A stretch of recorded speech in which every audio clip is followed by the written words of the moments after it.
আল্লাহ সাক্ষী, আপনাদের ঋণ পরিশোধ করার কোনো শক্তি আমাদের নাই। আমরা চিরজীবনের জন্য আপনাদের কাছে কৃতজ্ঞ।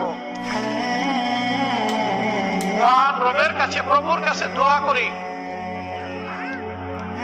এই জগতে আপনারা এই মুসলিমদেরকে যেভাবে আশ্রয় দিয়েছেন, আল্লাহ যেন তার জান্নাতের কুলে আপনাদেরকে আশ্রয় দেন। এই যাত্রাপথে বাংলাদেশ জামাত ইসলামী আপনাদের দোয়া ভালোবাসা পেয়েছে, সমর্থন পেয়েছে, এবং বিশেষ করে 36 জুলাইয়ের পর একটা মজলুম সংগঠনকে যেভাবে আপনারা কুলে তুলে নিয়েছেন, বুকে তুলে নিয়েছেন, হাত বাড়িয়ে দিয়েছেন, আমরা সিম্পলি আপনাদের কাছে চিরজীবনের জন্য দেশবাসী। আমাদের এমন একটা সময় ছিল আমরা আমাদের কোনো ঠিকানা খুঁজে পেতাম না।